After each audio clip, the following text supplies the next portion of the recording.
because yeah, like you can just lose a lot if you aren't careful in the beginning. So being meticulous and being secure can always just make you do better and be okay with the small process that it can take, because yeah, it can take you longer, but it can also be more secure, and you know that you will live long enough to be in the game.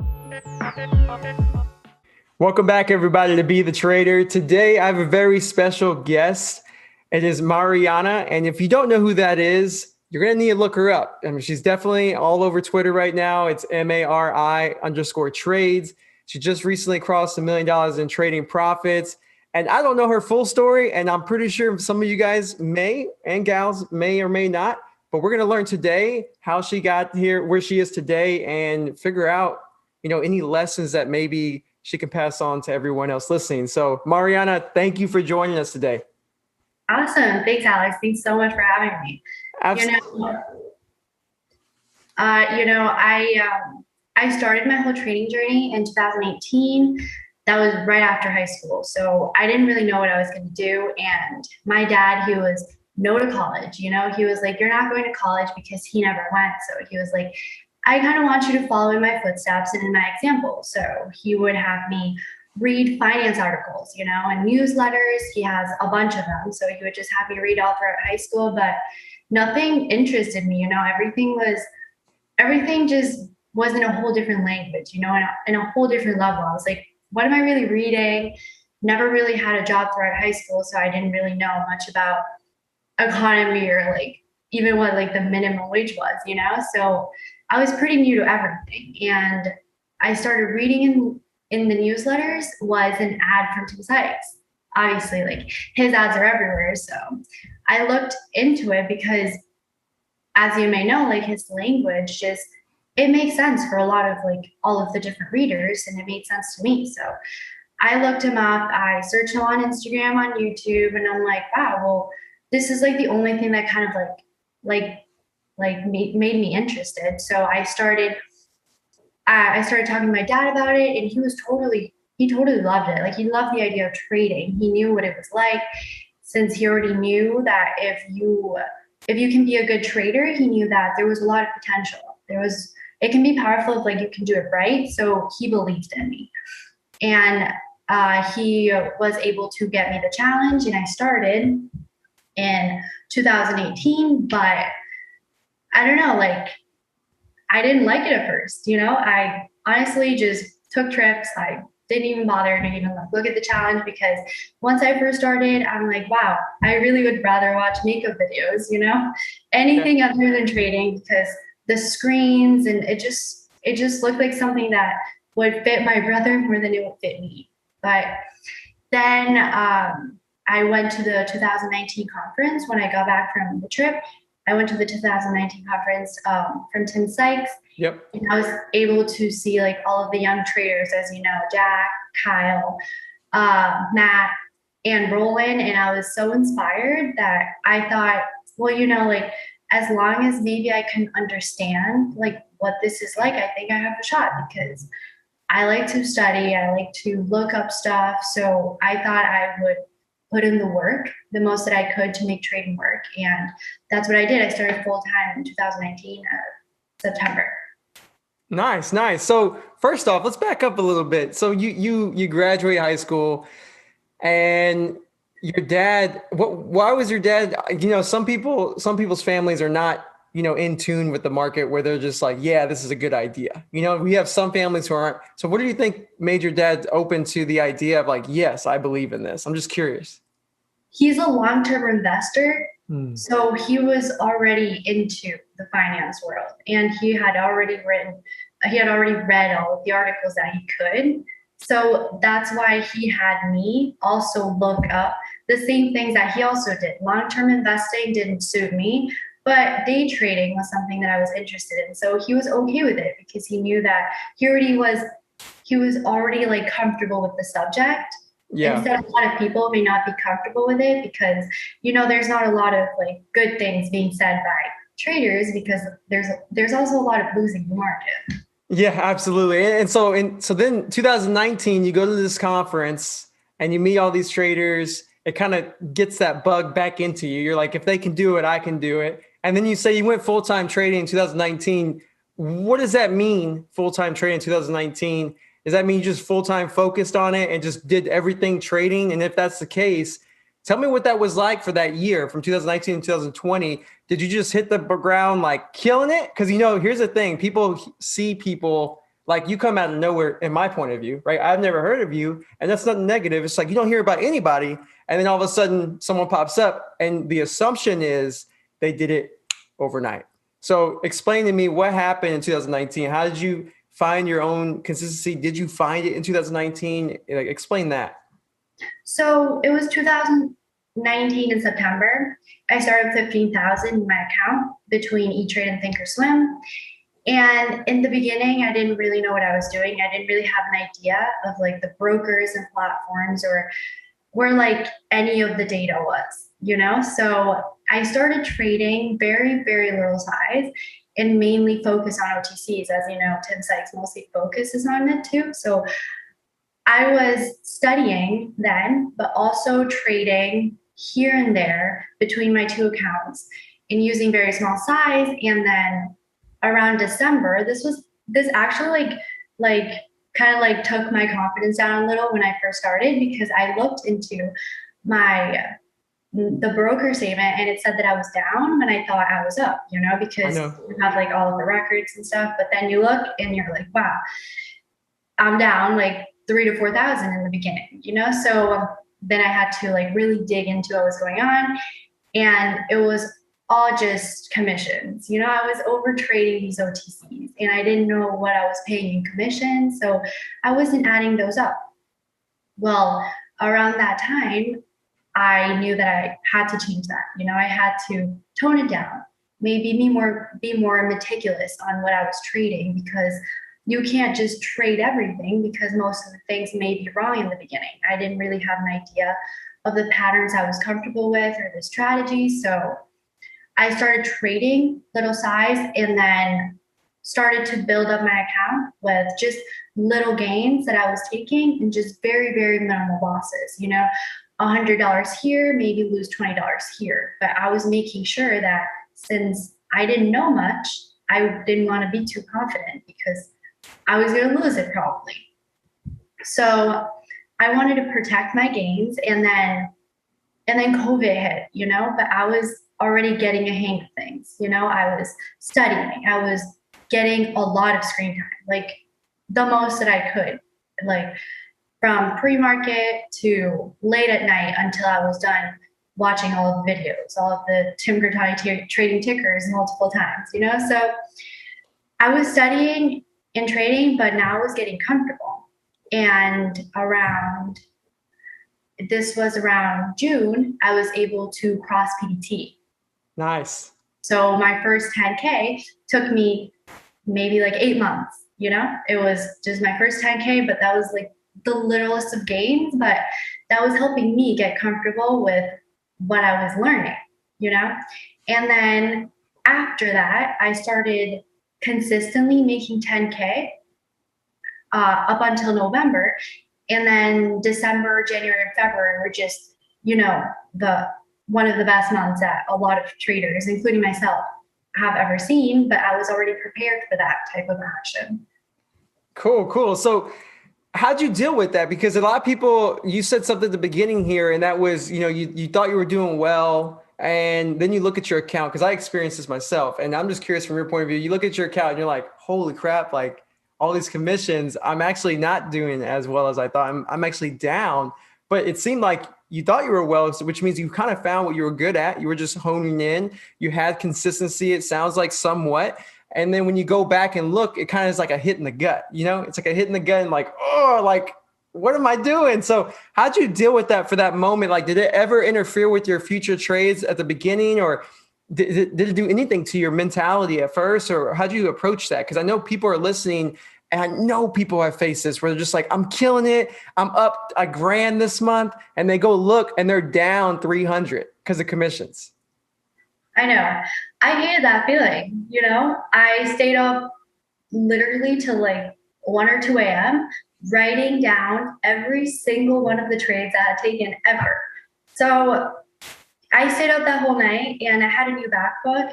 I had bought it with like, and I like spilled tea on it. Like it was just like the worst night, you know, because confidence wise, I'm like, great, I just broke my MacBook and also I'm down. So I don't know, like, I guess I'm just happy it happened 2 months and 3 months in, you know, and not like 6 months in, because I think that would have just like made me feel a lot less confident than after. When I found out, I knew that it was early enough and I was going to be okay. You know, my parents are always telling me treat it like college. So I didn't really have a lot of pressure and I was able to bounce back quickly because my emotional support was good. And so was my ability to like just get back and think this is still my beginning stages, you know, like everybody has to make mistakes in the beginning to know what to do later on.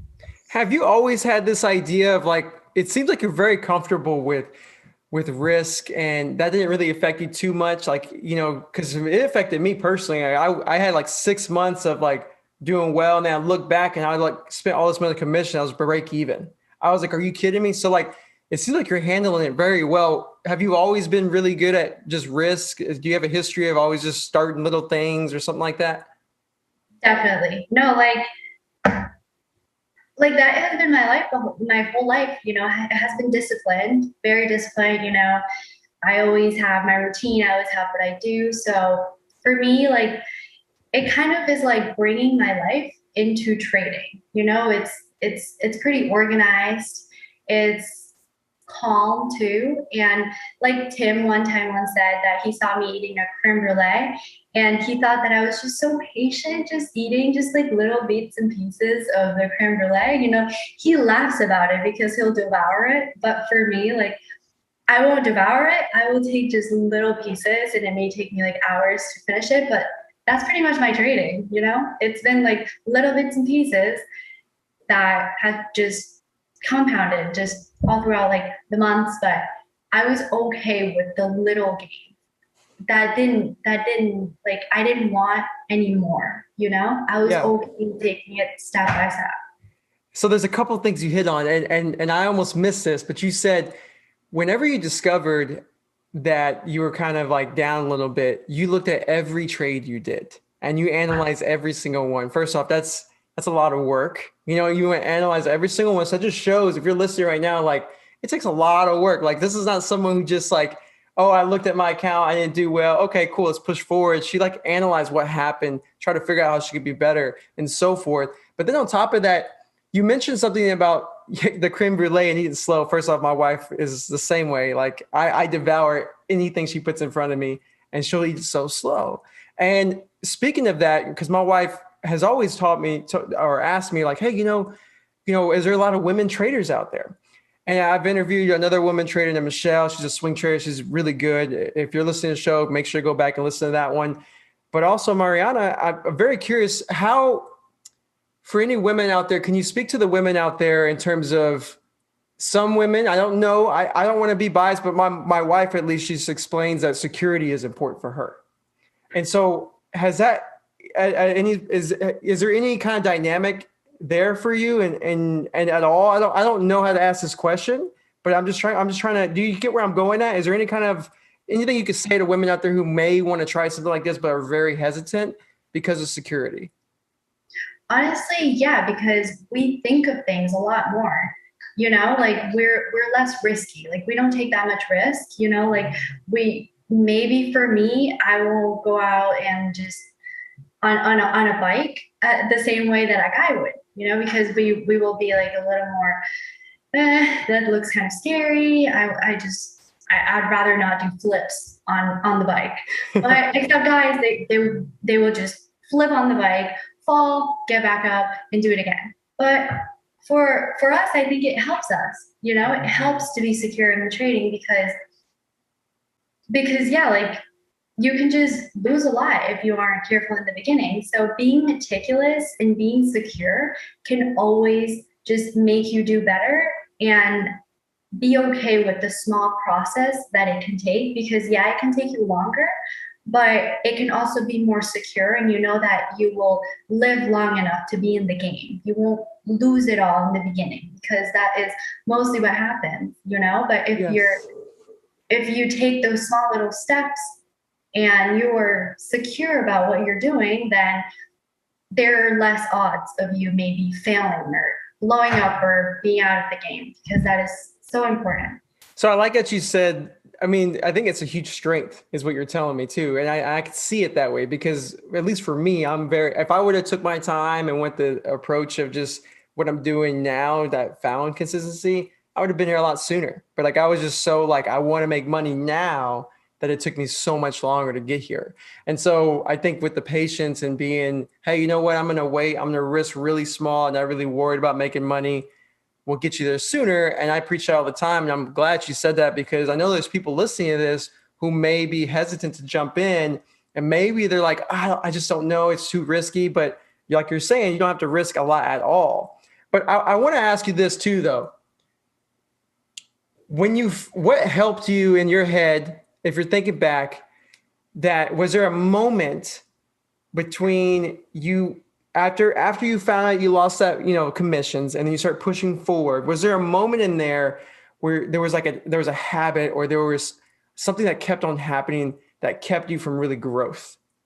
Like in terms of maybe it was like breaking rules, maybe it was, sizing too much, whatever it was, like, was there anything like that that was kind of holding you back from really growing exponentially? I would think that it was just me not being comfortable with the patterns enough to being able to size up. I couldn't size up. I wasn't comfortable with using a lot of size to exponentially grow in the beginning, because I knew that I wasn't comfortable enough with the things that I was trading to be able to use that amount of money and comparing myself to other traders that were doing so good, because I knew that emotionally and knowledge wise, I wasn't at that point. I was at a different point in my process where I was still learning. So I wanted to grow my account enough in order to size up. And once I grew my account to 100,000, that was around in December, that's when I knew I have a cushion. I can risk more because my account has grown, and now I am comfortable with the trades that I am taking. And I am 100% sure that this pattern is my pattern. So basically, it just came down to just waiting for that comfort to come up to where you were like, you know what? I know this pattern. And even though you were making money at in the beginning and you worked your way up to 100K, you knew the pattern, but you still didn't have that emotional connection with the belief in the pattern as well. And so I love that you said that because we all try to push, right? We all try to like, oh, I got a pattern, I'm doing well, and let me just double my size tomorrow, So it's interesting that you're just talking about on a different level of an emotional level of like, how do you feel about it as well? And if you feel that, that belief and that strength behind the pattern, then you can size up appropriately. So I think I 100% agree with that. And I appreciate you saying that. Let me ask you this. What do you feel like currently, right now, is something that you're really working on? It's an opportunity for growth for you. Something that I'm working on is I started the Tim Challenge because it is the Tim Millionaire Challenge. I got the million. So what do I do now? I need to protect my gains, because what happened in February and January, everything was going crazy and a lot of people made money, but it all comes down to who gets to keep it. So I want to be one of those people that keeps their money and is able to adapt to the current markets. Last week, it wasn't my best week, I was shy because the market is going down and I want to be able to adapt to that too. So what did I do? I sized down. I sized my risk down, and I was taking my singles because that is what I could do, protect and start over. Just obviously also waiting for the opportunity when it's there, because I will be there. But when it's not, I want to protect. That's awesome. That's because it's changed. The past 3 weeks have been way different.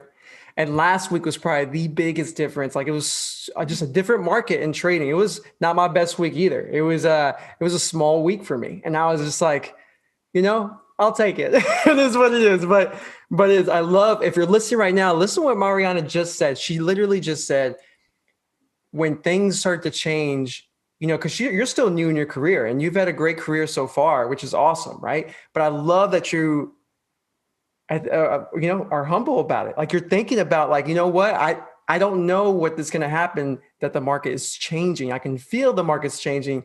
Since I don't know what to do, I'm going to cut my size down and cut my risk down and still trade those singles, but not push it like I'm just killing it, like I just made $1 million, right? Because if you do that, because I'll get messages, I'm sure you get messages too, of people saying, oh my God, I just blew up a month's worth of gains on eyes yesterday. And eyes blew up a lot of people's accounts yesterday, which is crazy. So, which yesterday was March 5th, by the way, for listening to this, 2021.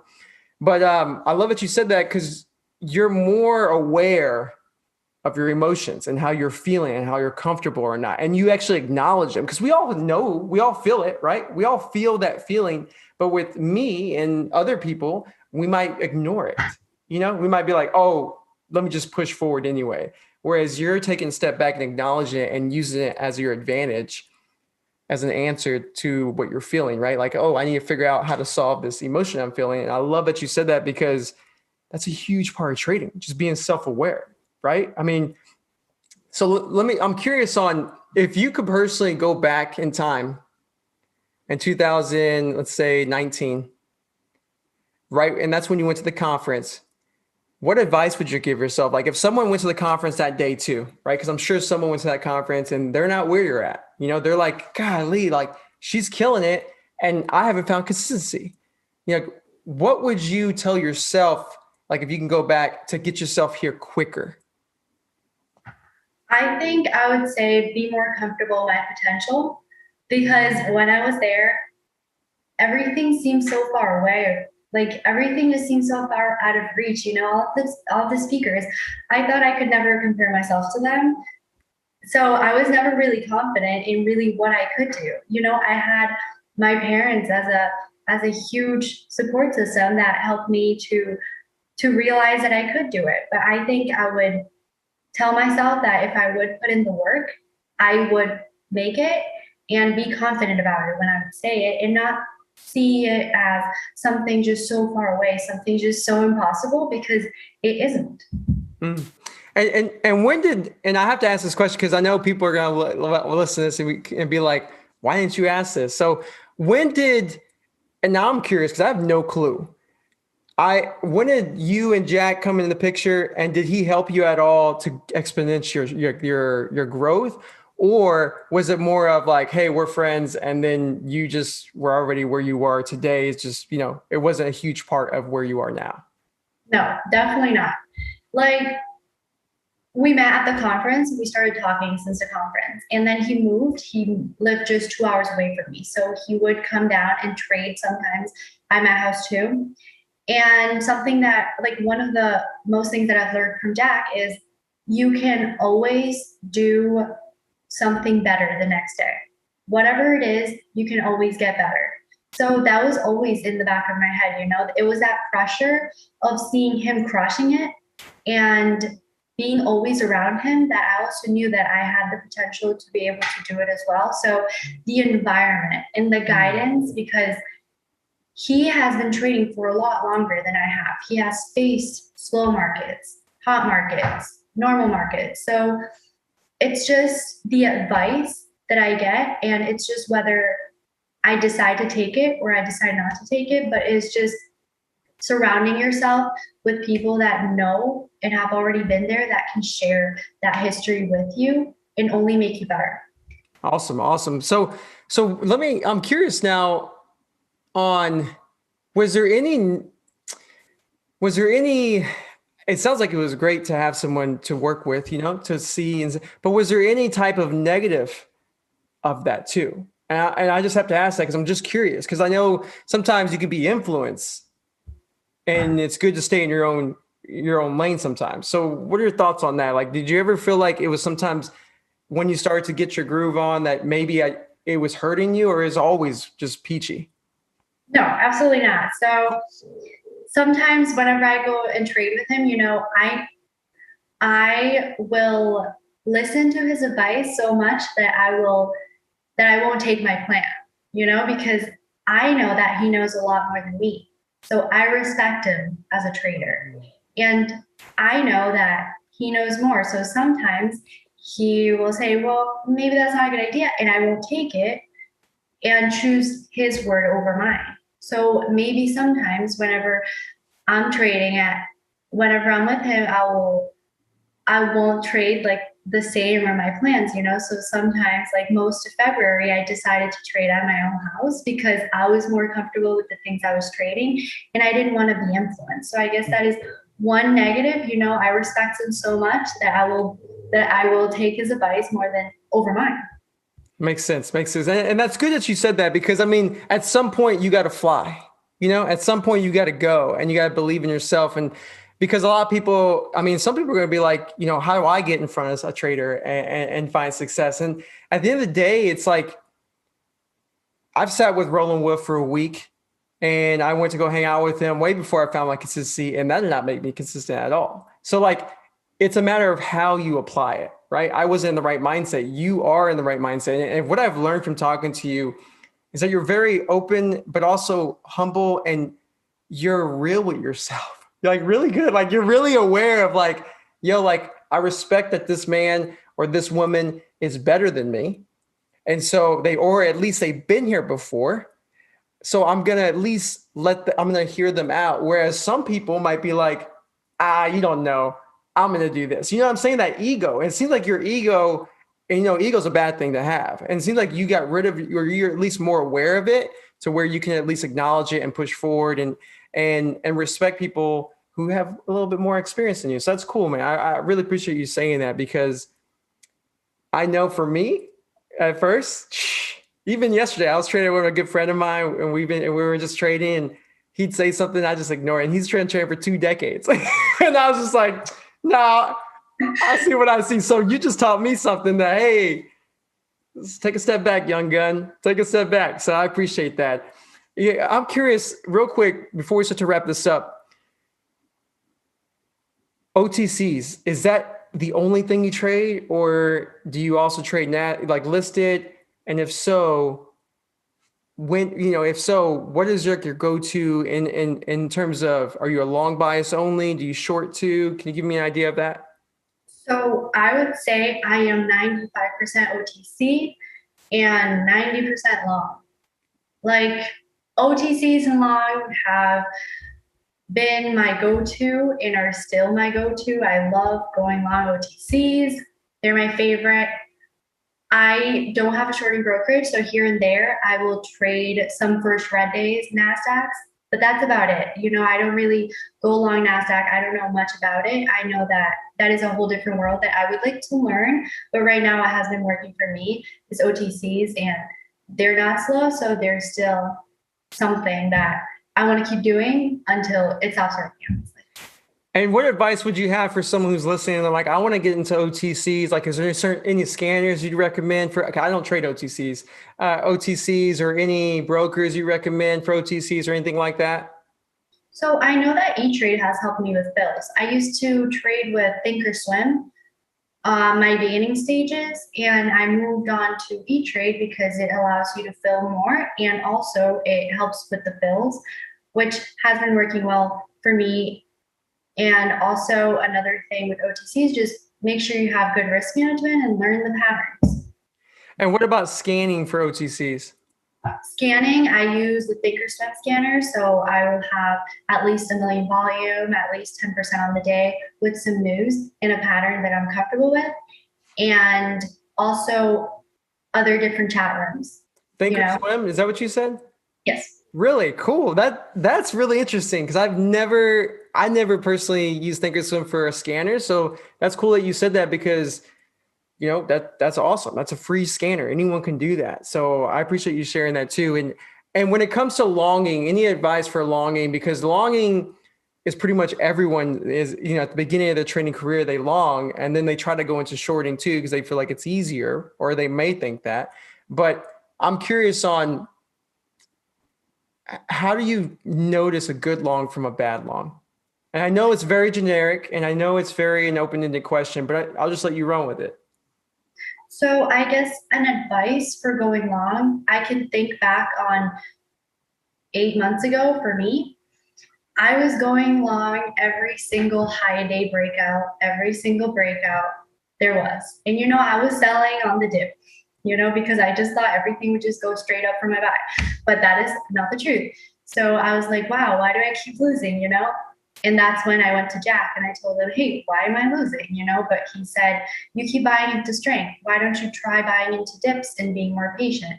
Well, that's what I did. When I started going long and I started getting consistent is when I started to buy the dips, anticipating a high day breakout with a risk on some sort of significant support and letting it trend, or panic dip buying, which is also something that I've gotten comfortable with, but I stopped buying into strength on going long, and that's something that helped me in the beginning. Nice, nice. And was it easy for you to make that switch right away, or was it nerve-wracking buying that dip? It was like I definitely had a lot of mistakes. It was nothing made sense. Watching level 2 turn.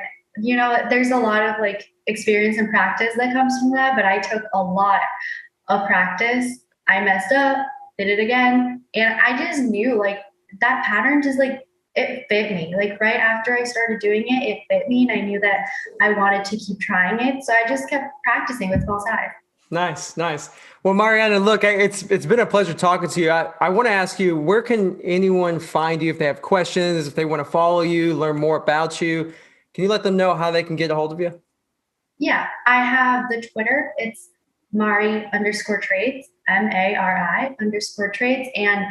I respond to the DMs every weekend. Perfect, perfect. Well, thank you so much for being here, and congratulations on crossing your first million. It'll be cool to see you cross some more in the future. No rush at all. But at the end of the day, hey, it's awesome that you're here. It's awesome that you're here to represent a lot of women traders, because there's not a lot out there who have at least been on my show, and I just haven't found them. So I really appreciate you being here and helping the audience see a different perspective. Yes. Thanks, Alex. Thanks so much for having me. Absolutely.